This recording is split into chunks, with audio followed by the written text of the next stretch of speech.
Hi friends, ಎಲ್ರಿಗೂ ನಮಸ್ಕಾರ. Welcome to Yashu Pakashale. ನಾನಿವತ್ತು ಮೀಲ್ ಮೇಕರ್ ಅಥವಾ ಸೋಯಾ ಚಕ್ಸಲ್ಲಿ ಪಕೋಡಿ ಯಾವ ರೀತಿ ಮಾಡೋದು ಅಂತ ತೋರಿಸ್ತಾ ಇದ್ದೀನಿ. ತುಂಬಾ ಟೇಸ್ಟಿಯಾಗಿ ಕ್ರಿಸ್ಪಿಯಾಗಿ ತುಂಬಾ ಚೆನ್ನಾಗಿರುತ್ತೆ. ಇದು ಸ್ನ್ಯಾಕ್ಸ್ಗೆಲ್ಲನೂ ಈ ಥರ ಮಾಡಿಕೊಟ್ರೆ ತುಂಬಾ ಚೆನ್ನಾಗಿರುತ್ತೆ.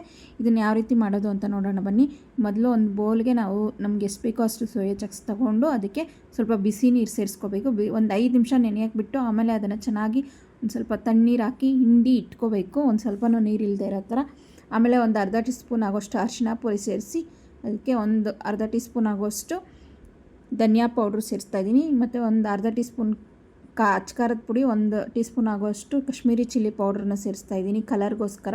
ಮತ್ತು ಒಂದು ಮುಕ್ಕಾಲು ಟೇಬಲ್ ಸ್ಪೂನ್ ಆಗೋಷ್ಟು ಉಪ್ಪು ಸೇರಿಸ್ತಾಯಿದ್ದೀನಿ, ಎಷ್ಟು ಬೇಕೋ ಅಷ್ಟು. ಆಮೇಲೆ ಒಂದು ಅರ್ಧ ಟೀ ಸ್ಪೂನ್ ಆಗೋಷ್ಟು ಶುಂಠಿ ಬೆಳ್ಳುಳ್ಳಿ ಪೇಸ್ಟು, ಒಂದು ಅರ್ಧ ಟೀ ಸ್ಪೂನ್ ಆಗೋಷ್ಟು ಗರಂ ಮಸಾಲಾನ ಸೇರಿಸ್ಕೊಂಡು ಇದಕ್ಕೆ ಒಂದು ಈರುಳ್ಳಿನ ನಾನು ಇಲ್ಲಿ ಪೇಸ್ಟ್ ಮಾಡಿ ಇಟ್ಕೊಂಡಿದ್ದೀನಿ. ಒಂದು ಮೀಡಿಯಮ್ ಸೈಜ್ ಈರುಳ್ಳಿನ ಪೇಸ್ಟ್ ಮಾಡಿ ಇಟ್ಕೊಂಡಿದ್ದೀನಿ. ಅದನ್ನು ಇದಕ್ಕೆ ಸೇರಿಸಿ ಅದನ್ನು ಮಿಕ್ಸ್ ಮಾಡ್ಕೋಬೇಕು.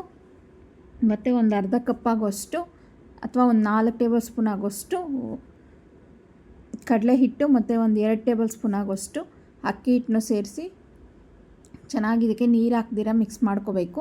ಒಂದು ಸ್ವಲ್ಪನೂ ನೀರು ಸೇರಿಸ್ಬಾರ್ದು. ನಾವು ಈರುಳ್ಳಿ ಪೇಸ್ಟ್ ಹಾಕಿದ್ದೀವಲ್ಲ, ಮತ್ತು ನಾವು ಸೋಯಾ ಚಕ್ಸಲ್ಲೂ ನೀರು ಇರುತ್ತೆ, ಅದನ್ನು ಸೇರಿಸ್ಕೊಂಡು ಕಲಿಸ್ಕೊಂಡ್ರೆ ಸಾಕಾಗುತ್ತೆ. ನಾವು ಬೇರೆ ನೀರು ಸೇರಿಸ್ಬೇಕಾಗಿಲ್ಲ.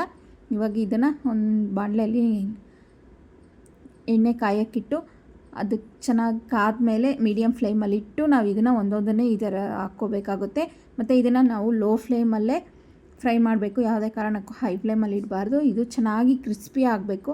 ಅಲ್ಲಿಯವರೆಗೂ ಒಂದು 6ರಿಂದ 7 ನಿಮಿಷನೇ ನಾವು ಇದನ್ನು ಲೋ ಫ್ಲೇಮಲ್ಲೇ ಫ್ರೈ ಮಾಡಬೇಕಾಗುತ್ತೆ. ಲೋ ಫ್ಲೇಮಲ್ಲಿ ಫ್ರೈ ಮಾಡಿದ್ರೆ ಚೆನ್ನಾಗಿ ಕ್ರಿಸ್ಪಿಯಾಗಿ ಬರುತ್ತೆ, ಒಳಗಡೆನೂ ಚೆನ್ನಾಗಿ ಅದು ಚೆನ್ನಾಗಿ ಬೆಂದಿರುತ್ತೆ. ಅದಕ್ಕೋಸ್ಕರ ನೋಡಿ, ಈಗ ಈ ರೀತಿ ಕಲರ್ ಚೇಂಜ್ ಆಗಿ ಅದು ಕ್ರಿಸ್ಪಿ ಆಗಬೇಕು.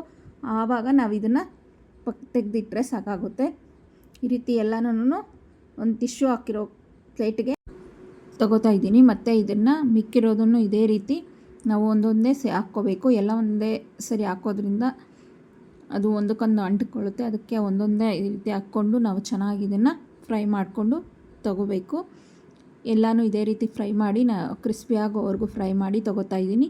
ನೋಡಿ, ಈಗೀಗ ರೆಡಿಯಾಗಿದೆ. ತುಂಬಾ ಟೇಸ್ಟಿಯಾಗಿರೋ ಅಂಥ ಕ್ರಿಸ್ಪಿಯಾಗಿರುವಂಥ ಸ್ನ್ಯಾಕ್ ಐಟಮ್ ಇದು ಸೋಯಾ ನಮಗೆ ಮೀಲ್ ಮೇಕರು ಆರೋಗ್ಯಕ್ಕೂ ತುಂಬಾ ಒಳ್ಳೆಯದು. ತುಂಬಾ ವಿಟಮಿನ್ಸ್, ಪ್ರೋಟೀನ್ಸ್ ಇದರಲ್ಲಿರೋದ್ರಿಂದ ಇದನ್ನು ನಾವು ಮಕ್ಕಳಿಗೂ ಸಹ ಮಾಡಿಕೊಡ್ಬೋದು.